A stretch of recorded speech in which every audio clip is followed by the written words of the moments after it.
views expressed on this program are those of the hosts, guests, and callers, and are not necessarily those of this station, its management, or other advertisers. You're listening to Transformation Talk Radio.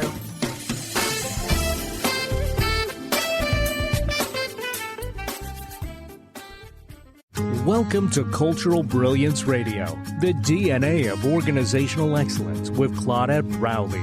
Conversations that are transforming the world of culture and business. Claudette brings fresh, innovative perspectives that push the boundaries of what organizational cultures can and should be.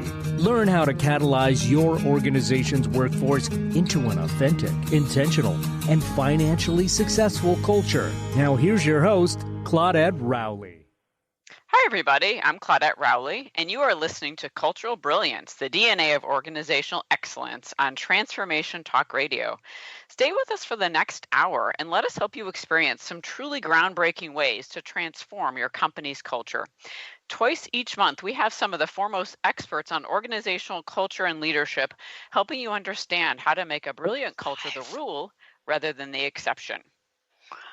So today, I am actually really thrilled to have Dr. Pat Baccili with me, and we are going to do yet another one of our Cultural Brilliance Think Tanks.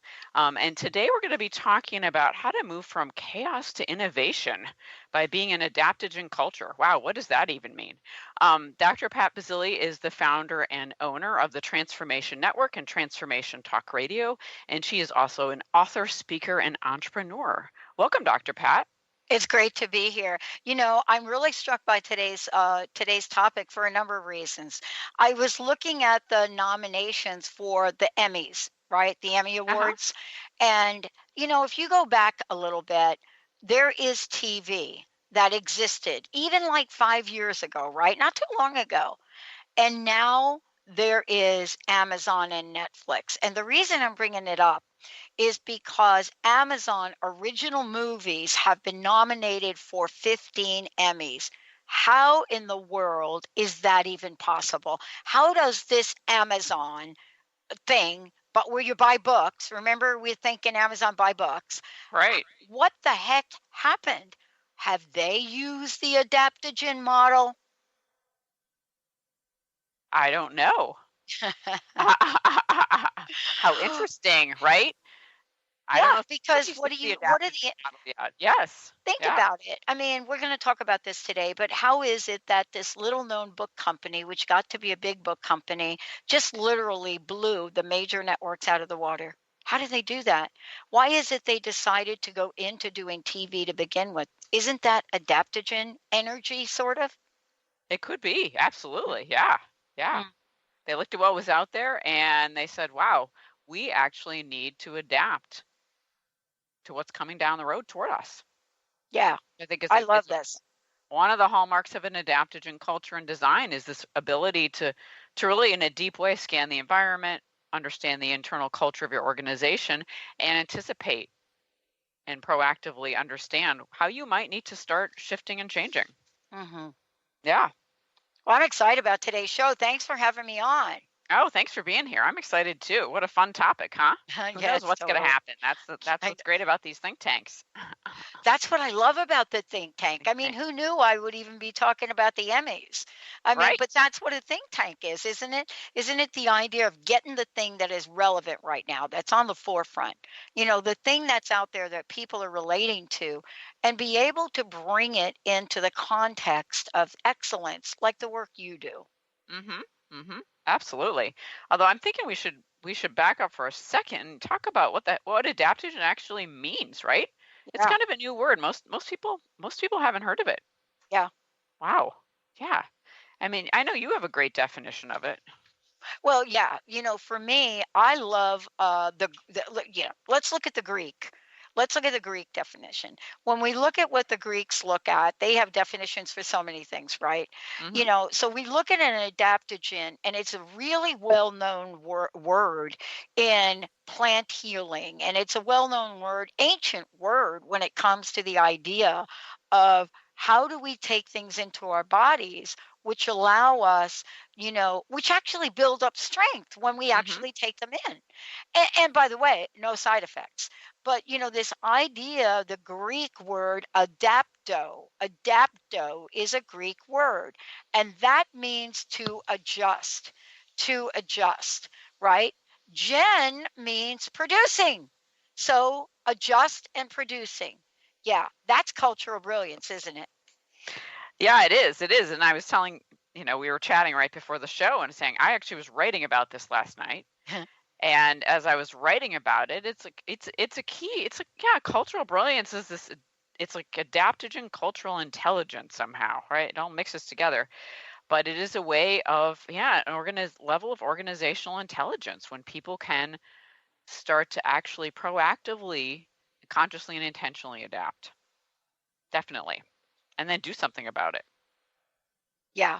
I want to ask you a question about it. I mean, you are creating and have created an amazing platform called Cultural Brilliance. Mm-hmm. And, and your upcoming book. Mm-hmm. And one of the things that I love about this in these think tanks that you've created is that we look at what's going on in the outside world. And especially, let's talk about organizations. We look at what's going on in organizations. And I'm really struck by the healing nature of adaptogens to combat stress. Mm-hmm. How do you see the adaptogen in the definition of culture aiding in de-stressing the change process? Mm-hmm. Yeah, great question. So how I'm seeing it is that we look at, we have an organization and they are in chaos, they're stressed, maybe they're stuck, frustrated, overwhelmed, lost of productivity, right? We could go on and on. Something that's not good is happening. And that when they have an adaptogen design and adaptogen nature, they can actually relieve the stress of that chaos, stuckness, frustration, whatever it is, by actually, as I started to mention earlier, starting to literally recognize and anticipate what's happening, like what's happening externally, and then what's happening internally inside the organization and inside the people. And through that process, begin to actually recover faster than they might recover. And not only are they recovering through the process, they actually come out better than they were at the beginning. So it's not like they go back to where they were before. It's that they actually take the energy of what they've learned through the adaptogen process to increase their brilliance, to incorporate new kinds of learning, and to move forward in a more energetic and inspired way. So it's not just a fixing thing. It's I feel it actually propels organizations forward. Yeah, and when we're talking about this, let's take a look at this adaptogen. Let's talk about it. So it's like any natural substance, and what we're talking about, a natural substance, of the work we do with human beings. Let's just be clear. We're talking about working with human beings. So by the very nature of that, we're talking about a natural approach, and so the idea is to work through the organization, the elements of the organization, the DNA of the organization, and produce adjustments in the organization, right, that are going to build up, the energy of excellence to combat the stressors, the resistance, and the things that happen in organizations that generally people don't want. I don't know about you. Do you ever hear people say, "Oh, I want my organization to fail," right? They're like, "No, I want my organization to be successful. So why? I want to continue to work here," right, Claudette? Absolutely. And a lot of what we see, when I think of a lot of the organizations I go into, when I'm initially there, we see, and these could be, you almost always really smart people. Most of them are well-intentioned, right? They want good things to happen. And yet I see over and over again that many organizations do not even understand their own cultures. They don't understand how the systems in their organization operate, the people systems. They don't see the dynamics. And so a lot of what they do over time is they unintentionally reinforce the very behaviors they don't want. And this is, in a way, the opposite of adaptogen, right? And so then whenever there's any kind of change that needs to happen, they become reactive, they may be resistant. Some people think it's a good idea, but you don't get the response you need in order to move forward, resolve the issue, make the change, and carry on. It's almost like in some ways the organization can become damaged through the change process, which is exactly the opposite of adaptogen. And the other thing about adaptogen and the history of it, now we have scientific studies that are being produced, and we know this about organization. It's not just about, okay, what is it going to do to de-stress? But here's what athletes do about this in the terms of their own well-being. See, adaptogen and having an adaptogen nature is to build muscle, strength, recovery, right? So, why is it that science is using this term now? A term that was virtually unused for decades, because here we are talking about this in organizations to say, what do we need to do to recover from what? What are we recovering from? Well, the gazillion ways that change happens in our lives now, whether it's a new smartphone app, whether it's a new way to communicate, whether it's the idea of, wait a minute, now the new norm is working from home and using Skype. All of these are ways that put stress on an organization. So what can we learn from this cultural adaptogen to strengthen and recovery, Claudette? What can we learn from it? How can it help? Oh, there's an enormous amount we can learn, and how can it help? And it's actually it's interesting. It's the way I've started to conceive it and write about it. It's bringing in a lot of new skills for people. So for people to start to understand something like what's the intelligence of our culture? We have emotional intelligence, social intelligence, cognitive intelligence. What's our actual cultural intelligence? And so for an organization to be able to, and the individuals within it, to be able to start to sense and perceive what's going on in the culture, actually is, I think, one of the very first steps to understand how adaptogen works in an organization. For them to start to be able to embody it at all is to really be able to understand what's actually happening in their organization at a deep cultural level. And that's, I think, a really important missing piece often in organizations. I often want to send folks to culture school. Just go for a day, learn about what culture actually is, and then learn about your own culture and how you participate in it or aren't participating in it, however the case may be, because it's a real big missing piece in this. And actually, we need to go to a quick break. And when we come back, we can continue talking about this because it's such a big, important question that you've asked. You're listening to Cultural Brilliance, the DNA of Organizational Excellence. I'm Claudette Rowley, and we'll be right back. Stay tuned.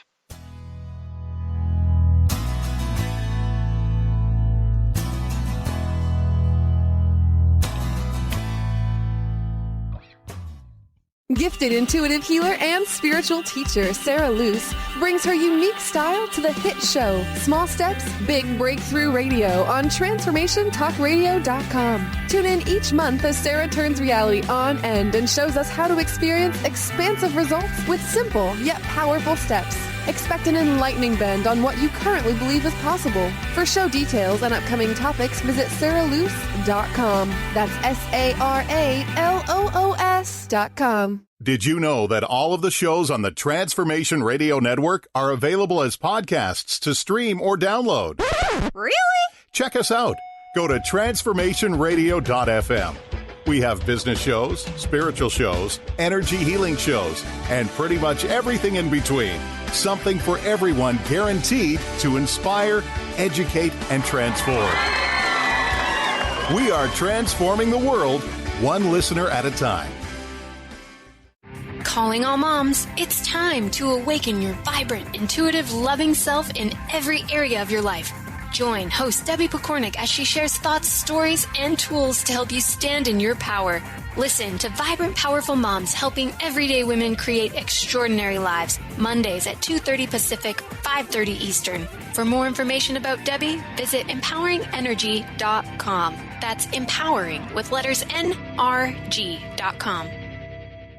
What is a brilliant culture, and how do we create them? Why are they important?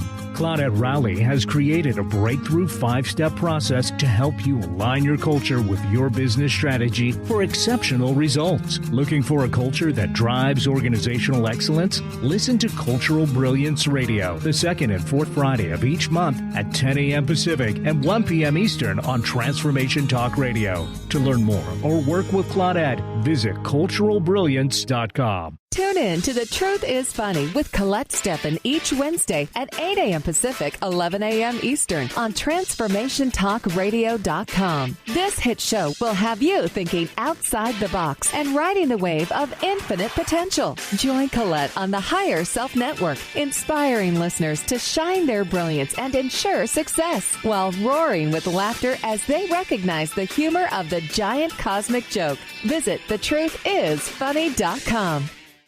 Brand consultant Jen Morgan is here with Radically Distinct Radio to help you take control of your future and maximize your brand's power to produce results. Whether you're an individual trying to reinvent yourself and launch a new venture, or you're an executive trying to reposition your company to modernize your sales and marketing programs, Jen Morgan and the RAD Method empower you to play to your strengths and show up in the world as your most powerful brand. To learn more, go to jenmorgan.com. That's Jen with 2 N's, Morgan.com, or call 206-972-5366.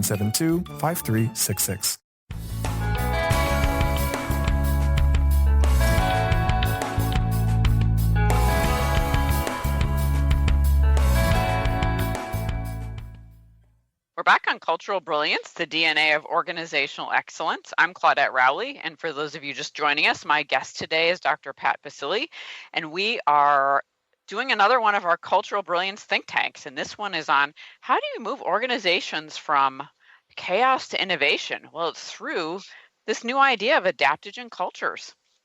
Yeah.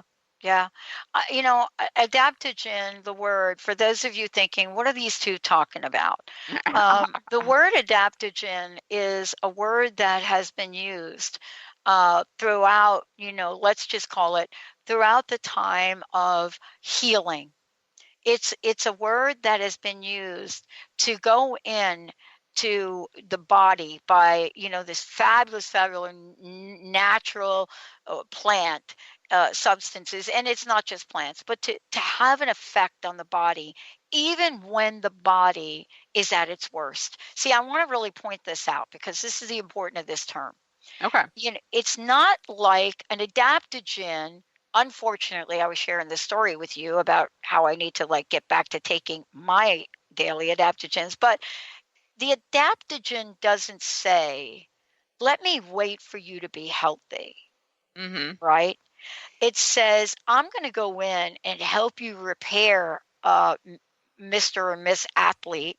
I'm going to help you repair that muscle that you just, worked on right there. I'm going to go in and I'm going to do it.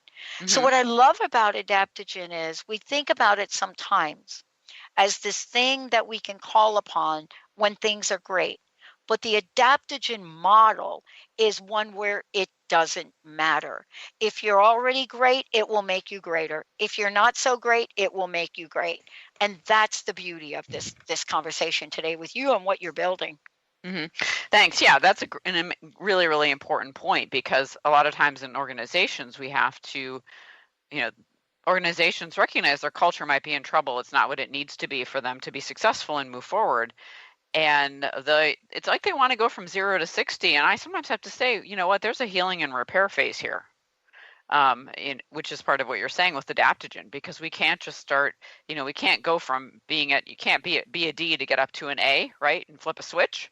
You have to go through this process of healing and get back to some kind of homeostasis before you can start to really become a much more brilliant culture. So I love, this idea of the adaptogen is not waiting for us to be in great shape. It can come in at any point and help heal things. And I think that's true in organizations as well. And, the time is now for it, because here's what we have, right? We have this idea of dissection of philosophy and methodology in organizations. So what do I mean?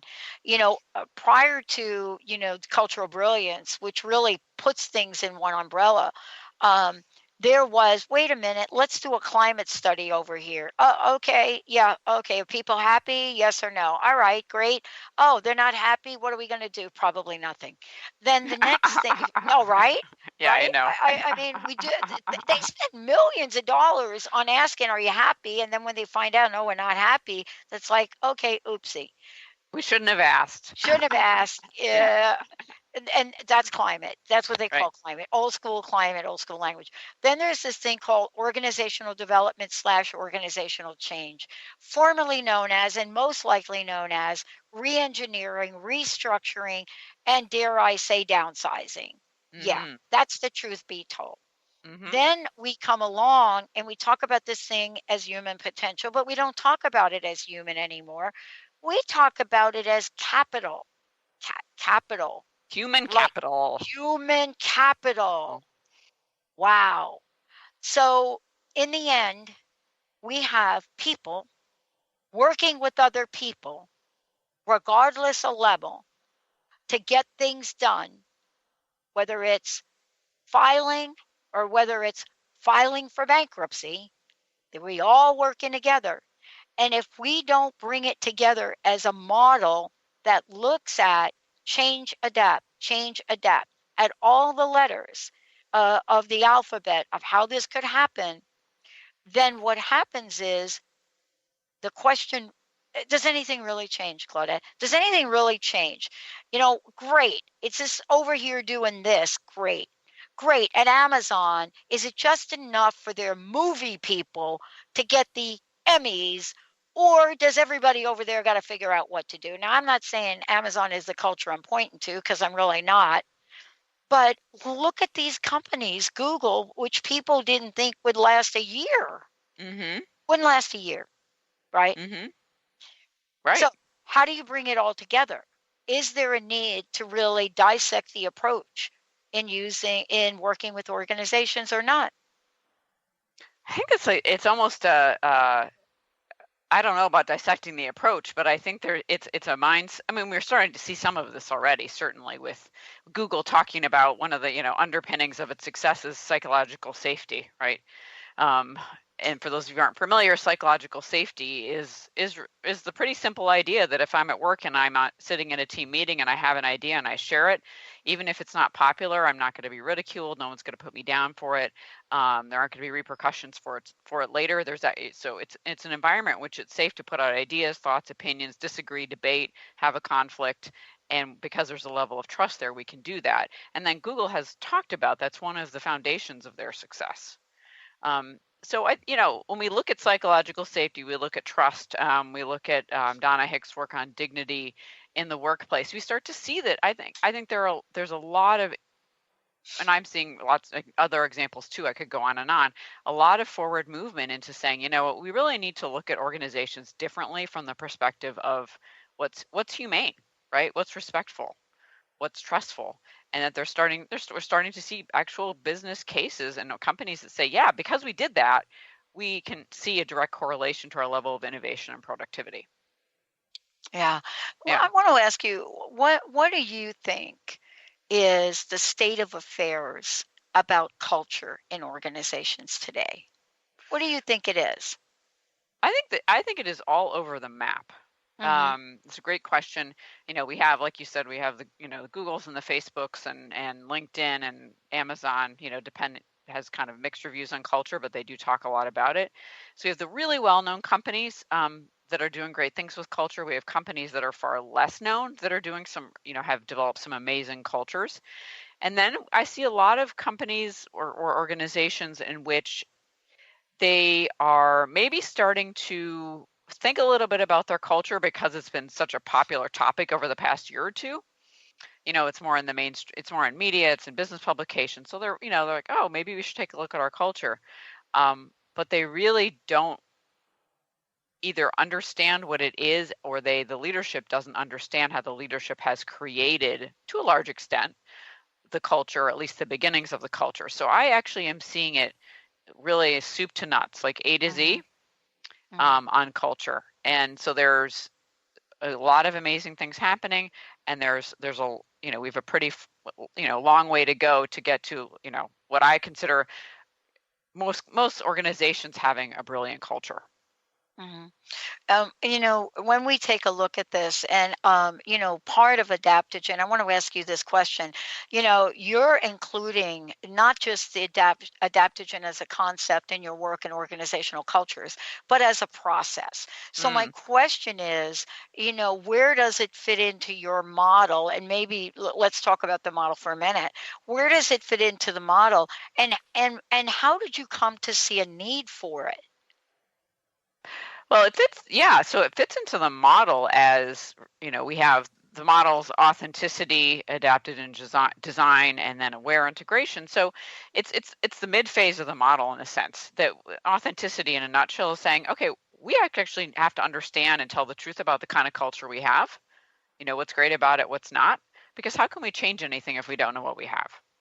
And then the adaptive design is saying we're here and we need to get there, right? The culture's here, it needs to get there. How are we functionally going to design that process of change?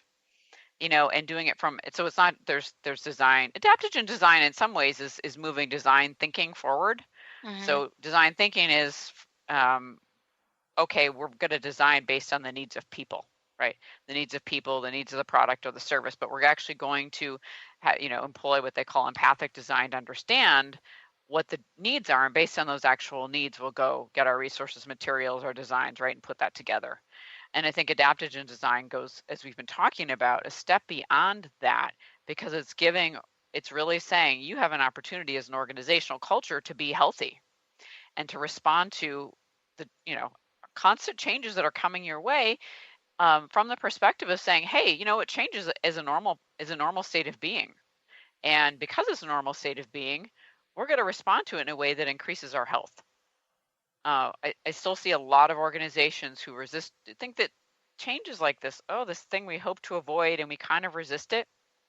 And in fact, I was teaching a graduate level class that just wrapped up a few weeks ago, and it was on culture and communication.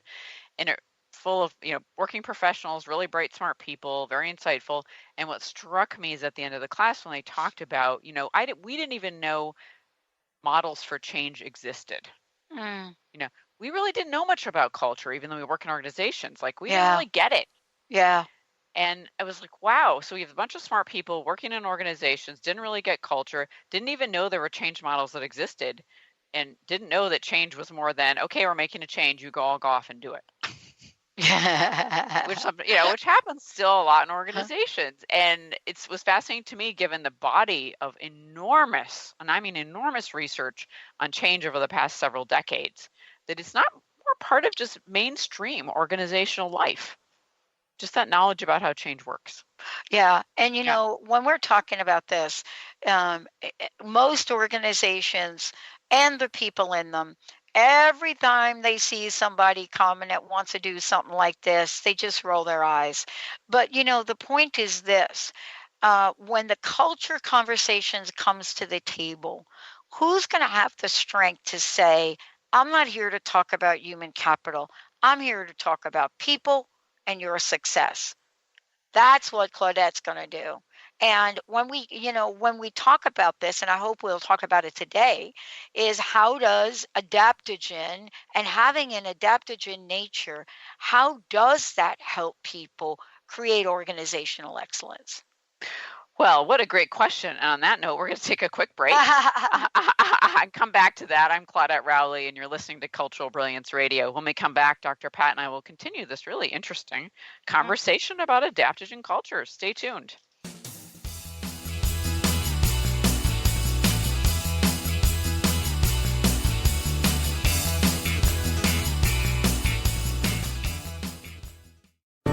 If you're dealing with fear and anxiety, you've probably noticed that the more you fight these emotions, the stronger they seem to get. Dr. Friedemann Schaub, the author of The Fear and Anxiety Solution, explains that instead of suppressing, we need to identify and resolve the deeper, subconscious root causes of fear and anxiety. His personal breakthrough program has helped thousands worldwide to overcome their emotional challenges. To learn more, visit thefearandanxietysolution.com and schedule your free consultation with Dr. Schaub now.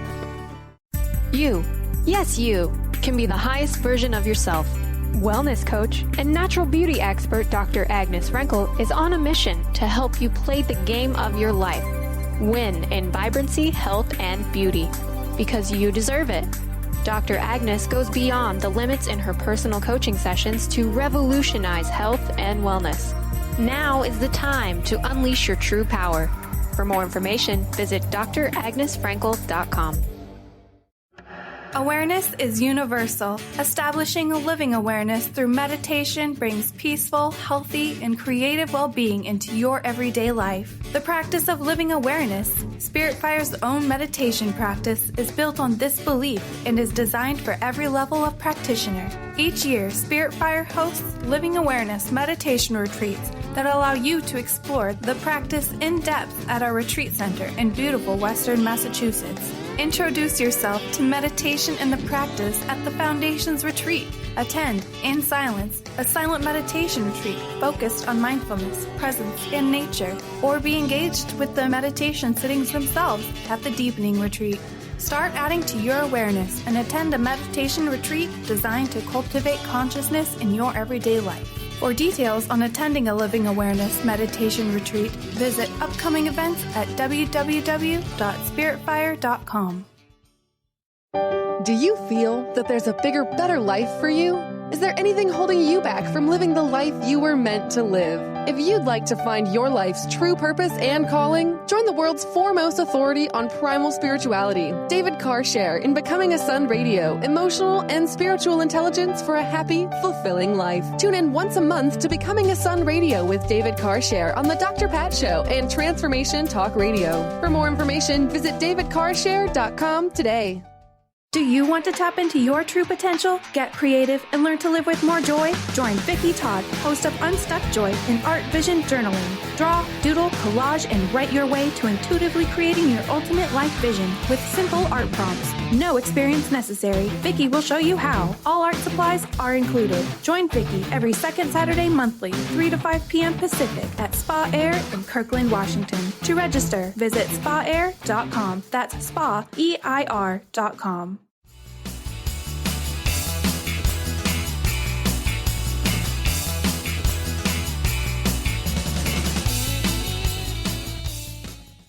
We're back on Cultural Brilliance Radio. I'm Claudette Rowley, and for those of you just joining us, I'm here with Dr. Pat Baccili, and we have been talking about, in one of our really fun and exciting Cultural Brilliance think tanks, all about this idea of adaptogen nature and adaptogen culture in organizations. Yeah, it's fun. Totally fun, I think. Yeah, totally. Oh, yeah. Yeah. So, I mean, part of this too is you're going to be showing this on your website, right? cultural-brilliance.com. So this is something that you've been working with and working on for years. And now it has form under the Cultural Brilliance umbrella. And that was my question to you before the break, is Cultural Brilliance, the DNA of organizational excellence? The question one would ask, tell me about this adaptogen process, what you've created here. How does can you connect the dots to tell us how this will help organizational excellence, but not at the expense of humans? Oh, yeah, absolutely. So, yes, but the whole Cultural Brilliance model and anything associated with it is actually to enhance humans. Right. So it's not, it's a great point. It's not at the expense of humans. It's actually to enhance, because when we think about it, and we don't always, there's no culture or organization without humans. So humans, culture, and organization and communication are really almost one and the same in a way. So it has to work for all of those at all levels. So when we think about this, how does adaptogen nature and design, I think of it as design, really contribute to organizational excellence? Because it's it's actually teaching people to change how they think and act. And what I mean by that is it's actually teaching people how to really tune into their cultures, like start to understand what's going on. If they don't get something, ask questions about it, not just sort of accept it as, that seems, okay, that's a little weird or dysfunctional, but I'll just go with it. But actually, everyone starts to have an open and honest and truthful conversation about what's going on. And then another aspect of it is that there is this, I call the trust quotient, where people start to consciously and intentionally build trust with each other. And then it's a non-negotiable in the cultural brilliance model. Trust is one of the hallmarks and foundations. It has to be there.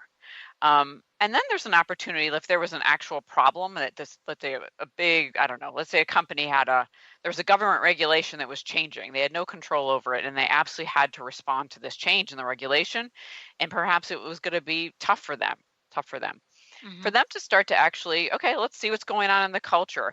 Let's start talking, and because we trust each other, we can start putting out important ideas. We can start forming problem-solving groups, whatever the case may be, to deal with this regulation that's coming down, going to be with us in 6 months or something. And then they can actually start to say, okay, you know what? Wow, let's start to tell the truth about what we think the solutions would be here, right? Let's start to get a plan in place. Let's trust each other enough that we're going to, if someone thinks we should go one direction and maybe a few people don't, we're still going to go in a particular direction. And then part of the individual brilliance piece comes in where people get to engage in what I call contextual mastery, which means what's my brilliant contribution to solving this problem? And what is the work that I do? How does it connect to the bigger picture of everything? So at any time I know how I'm masterful and in what context. Yeah. And then through going through this process, then it's iterative in sort of an upward spiral way where, and hopefully at the end of it, the organization says, wow, we solved the problem. What did we learn from this? How to incorporate this learning?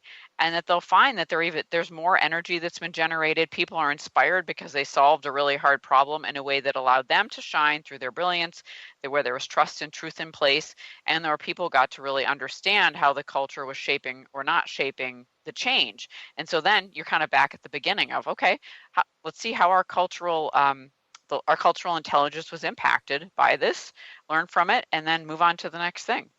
Yeah, part of this is like, let's just do a little example. So here I am, I go into work, and I'm generally, I'm not Miss Congeniality, but I'm pretty okay. Not much really gets me all stirred up. But on a given day, something happens in the workplace. Maybe a reorganization. Maybe an employee missed a deadline, a really big deadline. Maybe it doesn't matter. That's the context that this is a contextual example. Here we are. Mm-hmm. This is the situation. Now, on any other given day, I'm doing pretty good.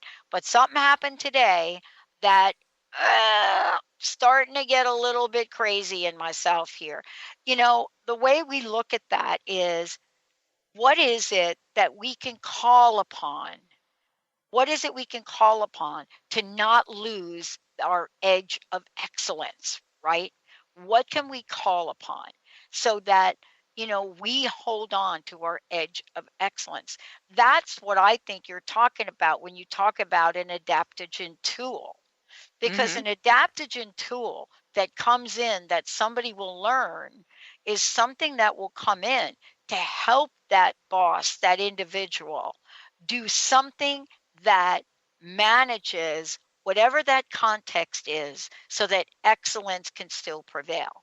And I think that's what we look at. We always talk about how driven we are by external chaos. But if we're not able as an organization to have adapting type tools that we can call upon every day, not just when we call in a consultant, but every day. See, that's your model of culture that you're talking about. You're talking about organizational excellence on an everyday basis, not once a year. Oh yeah, that's what a brilliant culture is. It's on a daily basis, right? It's not once a year. I mean, I think a lot of cultures have brilliant moments in time, but they're not consistent, and it's when people rise to the occasion for a particular reason. And I agree with you on the edge of excellence. And the other thing I think that is perhaps a little bit, I don't know if it's different or not, but it's less common, is this idea of people actually learning to tune into the culture and not in a way that's intrusive to their work lives, but just like we might tune into ourselves. They tune into the culture and they're able to say very proactively, you know what? Something seems a little wrong in here. Something seems a little off, right? Just like in Star Wars, something's off in the Force, right? Just something's a little bit off here. Let's do a scan and see what's going on within our organization. The last 4 meetings we've had have been pretty tense, but no, we don't know why, right? It could be something like that. But to start to really be able to surface what's emerging, right? We don't know exactly what's emerging. Could be a big deal, could be not. So it's not always going to be an external event. It could also be an internal event. Yeah. What do you think is sets apart? What are some of the attributes that set an organization apart? How would we be able to detect without even knowing whether or not they're using some adaptogen, kind of approaches to things?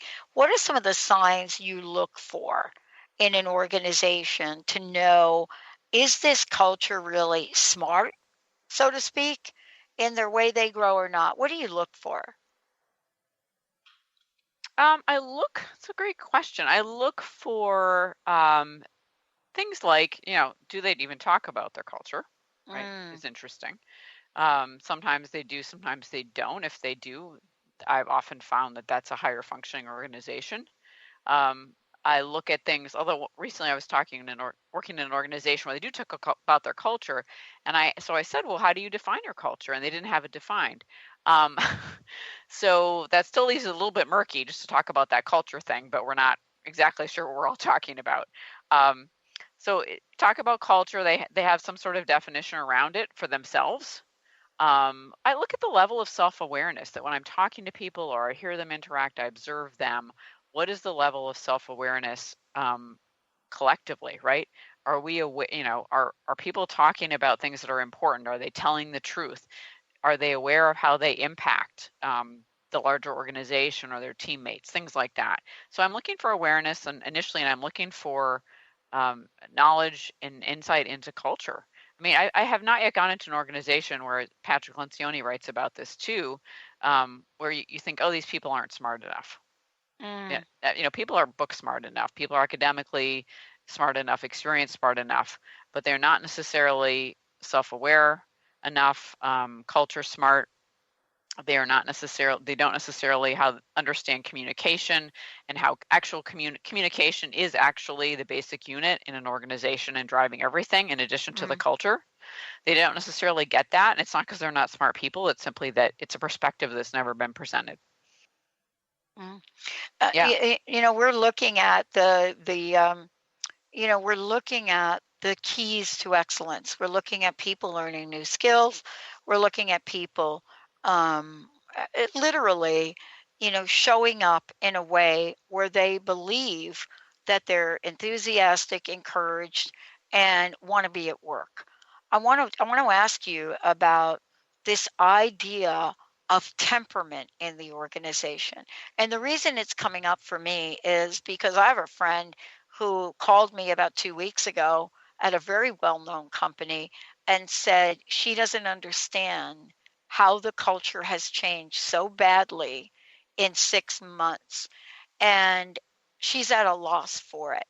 And so, there are things that you can do with an adaptogen nature.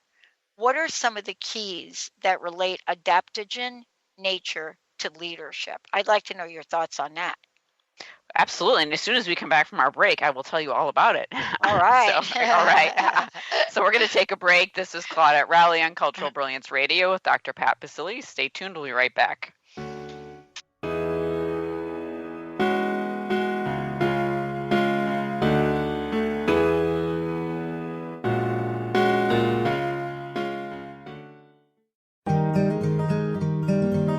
Interested in deepening your spiritual practice?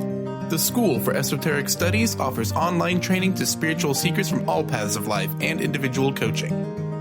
Our courses synthesize Eastern and Western spiritual traditions based on meditation, study, and service applied to everyday life. To learn more about our courses and services, please visit www.esotericstudies.net. Thrive is what we experience when our mind, body, and soul operate as one. When we thrive, we excel on all levels. Thrive is the mindset that matters. It is essential to our being. Have you ever found yourself looking for the instruction manual on how to thrive? You'll find everything you need to help you feel strong, powerful, and peaceful in your own body. So don't waste any more time. Visit thrivebyjen.com today. On the cutting edge of the new mainstream, Christine Upchurch is passionate about bringing together science, psychology, and spirituality in a way that can be applied to our everyday lives for true transformation. The Christine Upchurch Show, stellar conversations to illuminate your journey, engages some of the most outstanding visionaries on the planet in lively dialogue to inspire you to become that bright light you're meant to be. Join Christine every Friday at 11 a.m. Pacific Time on KKNW, AM 1150, and Transformation Talk Radio. Are you traveling most of your day? Do you want to take Transformation Talk Radio with you anywhere you go? Well, guess what? There's an app for that. Just go to the App Store on your Apple device or the Google Play Store on your Android and search Transformation Talk Radio. Catch all of our live shows no matter where you are. Thanks for listening.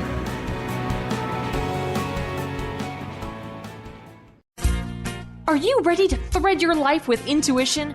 Intuit Apparel can help you do just that. This is not just about a piece of clothing. This is about a movement, an awakening, and staying centered in life. Your life. Intuitive and host of the radio show Get Into It, Lynn Brown, was given this image with the intention of a clothing line designed to represent the essence of life itself. Visit intuitapparel.com now and wear your intuition with pride. Get ready to experience Truth Talk Radio with host Deb Acker. Tune in to Truth Talk Radio each Wednesday at 3 p.m. Pacific on TransformationTalkRadio.com to illuminate the truth in your daily life as you experience life, love, and abundance from a whole new perspective. This hit show will leave you feeling lighter and bring you into a place of infinite possibilities every day in every way. Visit TruthTalkRadioshow.com for upcoming transformative topics and guests.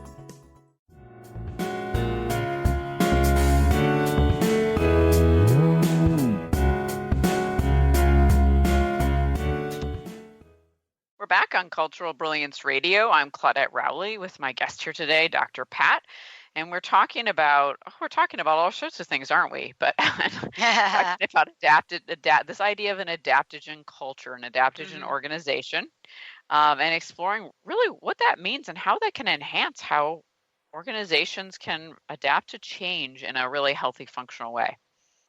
Yeah. I know to break, one of the things we just started to talk about was what happens when an organization has a pretty okay culture and then all of a sudden within 6 months it seems to really disintegrate, right?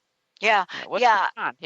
Yeah. And, the question is, whenever we talk about things like this and concepts, somehow in the conversation, we somehow seem to think that it's only for, quote, employees not in leadership. And that was my question. Building an adaptogen nature, doesn't that have to start at the top? It does. It does. And I think I've seen cases where I'm working in an organization right now where we're not necessarily calling it adaptogen yet. But the organizational design that we're trying to put in place has I would say an adaptogen nature to it. And really, the person who's working with it, she's the head of a particular department, is really having to educate the leaders about it, and break it down for them in different ways, and talk about the benefits, and create different charts so they can see it and understand it. Mm-hmm. And so she's doing a lot of hard work on that. Ideally, if it had been coming from them, it would have been a lot easier for the rest of the organization. So. What I find sometimes, though, it's that the employees see things that the leaders don't.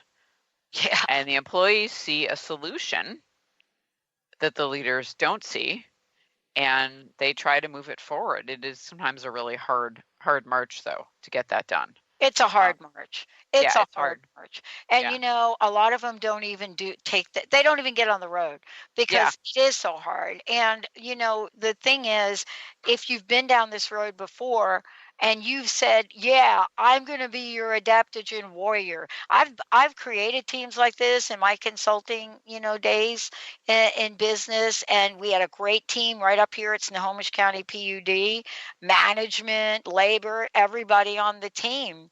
But when the AGM changed, it was like, well, wait a minute, we got somebody new at the helm that doesn't really believe that we should make these changes. And then things come apart. So without leadership getting on board and learning a few things, people will not necessarily take the risks and become mavericks. Yeah, I agree. You have to be a certain kind of a person who likes the challenge of being a maverick.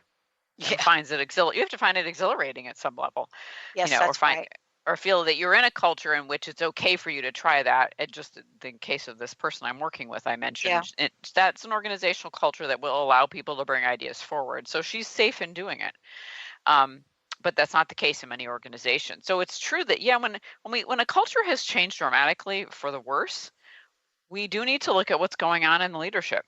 I mean, because they're the ones that have the power to alter the culture significantly, even though we know culture changes not very quickly. But it can start to really go downhill if the leaders are signaling that certain behaviors are okay, that are inappropriate in the workplace.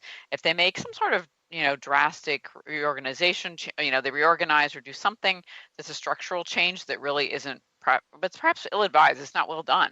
Yeah. And it creates so much stress and dissension that it really can tank the culture quickly. Yeah. I mean, we see adaptogen at its finest in our technology. And when it's not, everybody screams. And what do I mean by that? Even though we're using that term, here's the deal. How many people are listening to the show and were one of the first to get Windows 10? So what happens is you get something like Windows 10. And Windows 10, beautiful technology really for a lot of people. But all of a sudden it's out in the market. And Microsoft now it comes out and says, wow, we're getting a lot of calls. So this is Microsoft, right? In my backyard. They could either put a team of experts together in the customer service department to come to the forefront to take care of what needs to be adapted and changed for its customers or not. And I watched that, I watched what they did. And all of a sudden now we have level 1 now and level 2 technicians that are getting involved in helping and solving problems. And my own experience was I had a dedicated person from Microsoft that helped me work through some very difficult things. They had to adapt their entire customer service to ensure the success. You see what I mean? We see this over and over and everywhere. We see it everywhere, but we don't really say, oh, wait a minute, was that yes. That was, well, where did we get the phrase adapt or die, right? Right. Yeah, it's true. So that's a really great concrete example, right? Customer service needed to change to become it. And actually, if I, ran it through my process, it would probably mostly match, even though they wouldn't have used necessarily the same words. Right. Exactly. Yeah. Because you know what? Sometimes competition is really good. Can you imagine if there was only one football team? Or just a Microsoft with nobody else, right? Exactly. Just say, oh, well, we're the only ones, so you guys can just take and leave it, right? I mean, isn't that why we broke up the phone company? Right. No, it's absolutely true. And it makes a big difference. It makes a big difference. What a great show. Thank you for taking this on. And I love this think tank format. I do too. It's very fun to discuss and debate ideas and bring new things in, right? And see what emerges. Speaking of emergence, see what emerges actually within the conversation. Definitely. Yeah. I love what you're doing, Claudette. I mean, I can't wait for the book to come to the forefront, and you've developed something very, very powerful organization, and congratulations to you. Oh, thank you. Thank you so much. Yeah, it's been fun. We've worked a lot on it together, and it's been so fun to do that, melding of the minds. Yeah. So in terms of adaptogen, especially Dr. Pat, with your personal experience and thought a lot about, is there anything you want to share with listeners, like just a kind of an idea, something for them to walk away with? Yeah, here's what I want to share. I think sometimes we create things, like in government, we create laws. In organizations, we create policies. The thing I want to say is when we are in the creation of these things, let's get a little old school and remember that we're creating them with people. Mm-hmm. We're not creating them in isolation. People, cause and effect. Right. Creating with people, cause and effect. Absolutely. Absolutely. And it really gets lost. So thank you for that amazing reminder, right? You said like go to old school, right? Something we know, but we seem to forget a tremendous amount. So Dr. Pat, I'm going to thank you so much for being on the show today. I love it. It's been great. I think, great for listeners to hear something a little bit new, right? How often do we talk about adaptogens? Yeah, right. Yeah. So, and thank you listeners for tuning in today to Cultural Brilliance Radio. Please join me on the second and fourth Fridays of the month at 1 p.m. Eastern, 10 a.m. Pacific. And stay tuned till next time.